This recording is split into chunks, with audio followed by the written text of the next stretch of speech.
¿Qué tal? ¿Cómo les va? Bueno, hoy quería hacer un breve video en homenaje a Alexei Navalny, que fue asesinado el 16 de febrero del año 2024 en una prisión, ellos lo llaman colonia, en un lugar absolutamente inhóspito, donde él estuvo 3 años preso. Y obviamente injustamente fue acusado de extremismo, ¿no? Pero nunca fue extremista y no hizo nada, ¿no? Como extremista. Lo que pasa es que son como figuras jurídicas que se prestan a cualquier interpretación, ¿no? Entonces le dieron 19 años por extremismo. Ya tenía una condena anterior también absolutamente falsa, y entonces tuvo mucho tiempo. No voy a dar fechas y datos porque quiero hablar así de memoria, un poco con el corazón, porque los datos los pueden encontrar fácilmente, ¿no? Pero simplemente quiero señalar a este hombre como testimonio, ¿no?, de nuestra época. Un poco como esta lucha que está llevando mucha gente en contra de el poder, del poder político, o del poder que puede ser político y mediático y religioso y económico, ¿no? Pero fundamentalmente la cara del poder es la política, ¿no? Es decir, hay como dos concepciones opuestas de la política y del poder político. La primera es que nosotros somos súbditos del poder político y le demos obediencia ciega y tenemos que agradecerle por todo lo que el poder hace por nosotros y tenerle miedo, ¿no? Porque no vaya a ser que no le guste lo que hago, o me caiga una inspección o me castigue, ¿no? Es una idea, digamos, de siempre, pagana, del poder político, ¿no? Que tiene su origen, vaya a saber dónde, ¿no? En esos mecanismos de la psicología, o simplemente el poder como objeto de ambición del hombre, ¿no? Y después hay otra idea del poder, que es el poder, que yo creo que es la idea cristiana, ¿no? El poder es un delegado de la sociedad para administrar los bienes públicos, de modo que el poder sí hay que obedecerlo, pero en la medida en que ellos nos obedecen a nosotros, ¿no? O sea, no están ahí para hacer lo que quieren, o para robarnos, o para enriquecerse, o para mentir, o para engañar, sino están ahí para cumplir un mandato. Ese mandato que le da la sociedad de administrar los bienes públicos, porque los bienes privados los administramos nosotros, cada uno administra sus propios bienes, ¿no? En cambio, los bienes públicos necesita un administrador, así como un consorcio o un club, ¿no? Necesita un administrador que administre el bien público de los socios o de los propietarios, ¿no? La propiedad horizontal. Así, los bienes públicos del Estado o del municipio necesitan un administrador. Ese es el poder, ¿no? Entonces, en Rusia, estas dos personificaciones del poder, estas dos ideas del poder, están personificadas en el señor Vladimir Putin y en el señor Alexei Navalny, ¿no? Alexei Navalny. Entonces quería recordarlo, ¿no? Le decía que fue un hombre que empezó a hacer política joven, ¿no? En un partido llamado Yablaka, significa manzana, un partido liberal. Después tuvo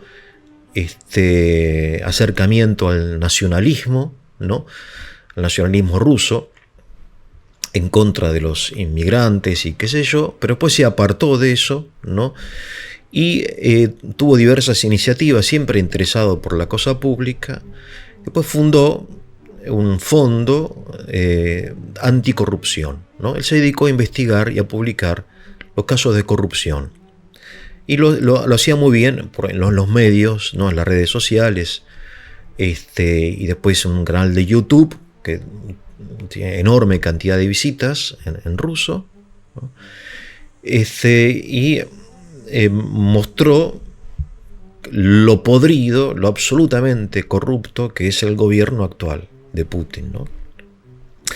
Y eso obviamente no le gustó al gobierno, a la nomenclatura, ¿no? A lo que aquí en Argentina Milei llama la casta política, pero en Rusia es no una ni 10, sino 100 veces más importante que en Argentina, ¿no? O sea, de alguna manera lo que sucede en Rusia y lo que sucede en Argentina es lo mismo. Lo que pasa es que las dimensiones son absolutamente distintas, ¿no? Es como que en Rusia todo lo que sucede en forma más radical, más cruda, más cruel,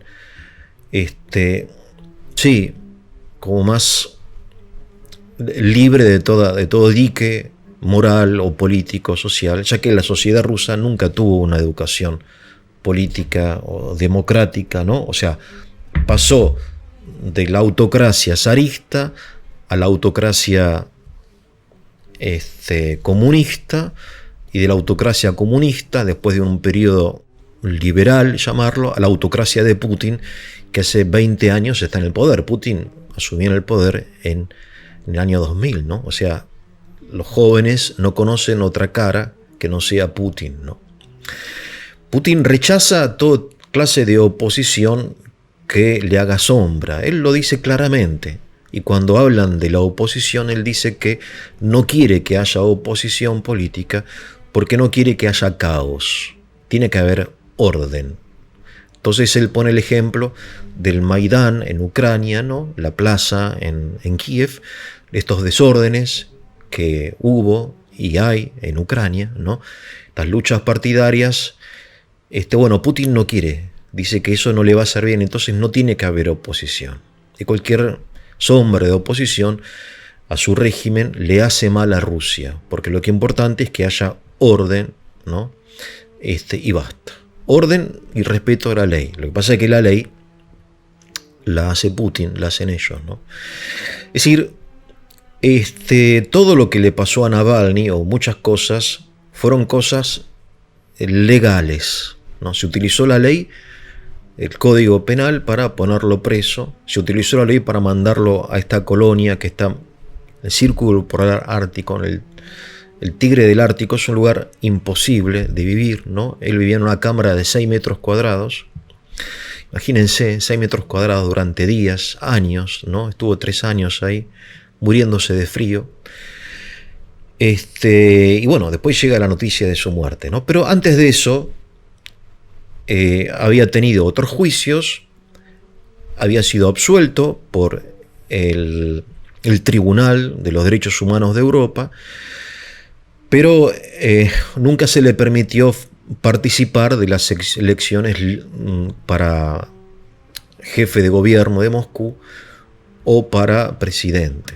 Pero sin embargo hacía enorme publicidad, mejor dicho, propaganda, difusión, mejor dicho, más que propaganda, de la corrupción existente en Rusia, ¿no? Hizo videos muy interesantes acerca de la riqueza de Putin, acerca de la riqueza de Medvedev, que es el segundo, acerca en fin, de estas fortunas enormes en manos de la oligarquía rusa, mientras la gente no tiene ni gasa en los hospitales, ni calefacción en las escuelas, ni calefacción en la casa.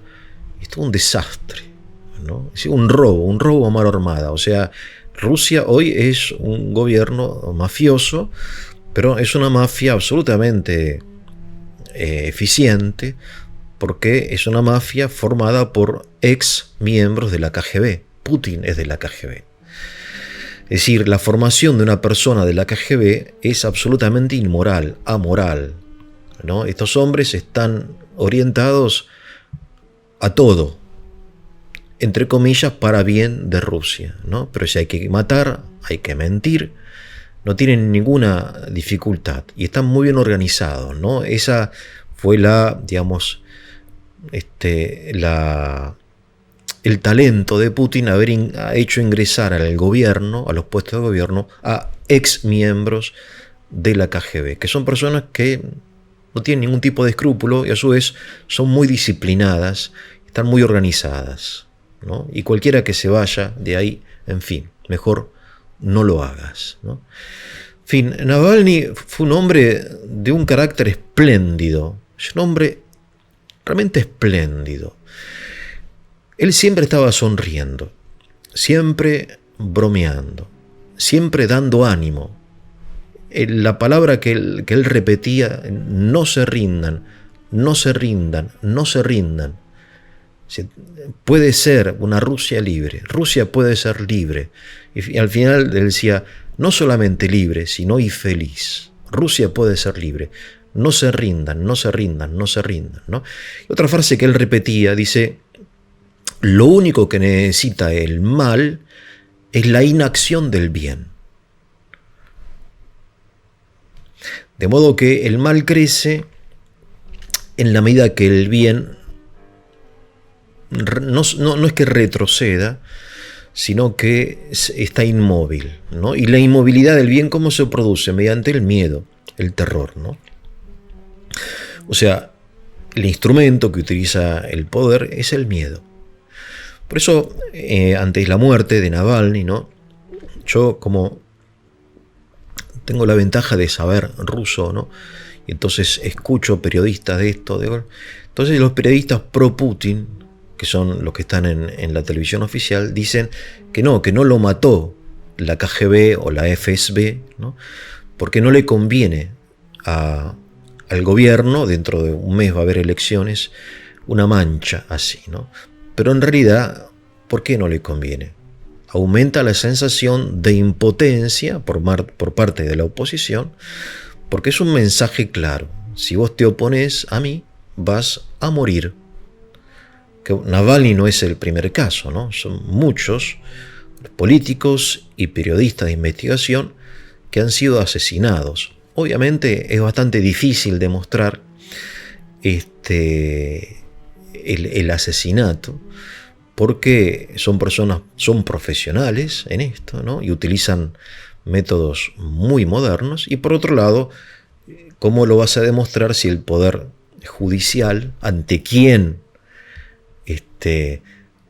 la fiscalía o los abogados deberían, en fin, traer sus pruebas, pertenecen a la nomenclatura? O sea, en Rusia no hay un poder judicial independiente. De modo que demostrar algo así es casi imposible, ¿no? Pero de todas formas está claro, ¿no? Está claro. Bien, entonces Navalny, era un hombre de un enorme carácter, muy alegre, un hombre que nunca tuvo miedo, y eso es algo realmente admirable. El hecho más, para mí, más importante de su vida es el siguiente. Hace 3 años, Navalny, en un viaje en avión de Tomsk, que es una ciudad al sur, en Siberia, ¿no?, a Moscú, fue envenenado. Fue envenenado por un veneno llamado Novichok, que significa novato, ¿no?, en ruso. Es un veneno moderno que no deja aparentemente ninguna huella, ¿no? Entonces fue envenenado por la FSB, ¿no?, por el servicio oficial, ¿no? FSB se llama Federal Служба безопасности, el servicio de seguridad del Estado federal. Se salvó, ¿no? Estuvo 32 días en coma, 32 días en coma, en Berlín, porque cuando tuvo un ataque, ¿no?, en el avión aterrizó en otra ciudad llamada Omsk. Venía de Tomsk, el avión aterrizó en Omsk y de Omsk le permitieron volar a Berlín, Alemania. En Berlín, los médicos alemanes establecieron que sí, que había sido envenenado, ¿no? Y después se estableció fehacientemente quién era el responsable del envenenamiento, miembros de la FSB, ¿no? O sea, del gobierno. Entonces, Navalny estaba en Alemania, se había recuperado, había vuelto a la actividad mediática mediante la enorme popularidad. Sus videos tienen algunos 150 millones de visitas, 150 millones, videos en ruso, casi todos los rusos, ¿no? Acerca de los palacios de Putin. Bien. Pero decide, en contra del consejo de todos, de quedarse en Alemania, volver a Rusia. ¿Para qué volvés? ¿Para qué venís acá? Pues él sabía que llegaba a Rusia, iba a ser arrestado. Entonces él escribió una carta, dice, bueno, yo voy a volver, yo sé que nadie entiende por qué vuelvo, pero yo vuelvo no por conveniencia, sino por convicción. Es muy impresionante, porque él sabe que llegar a Moscú es ser arrestado, y efectivamente fue arrestado en el avión, condenado por extremismo, una condena nueva, a 19 años, en un lugar absolutamente inhumano, significa la muerte. Y de hecho él estuvo 3 años en ese lugar por extremismo, obviamente a voces internacionales de aquí a allá, pero Putin se siente absolutamente, ¿cómo decir?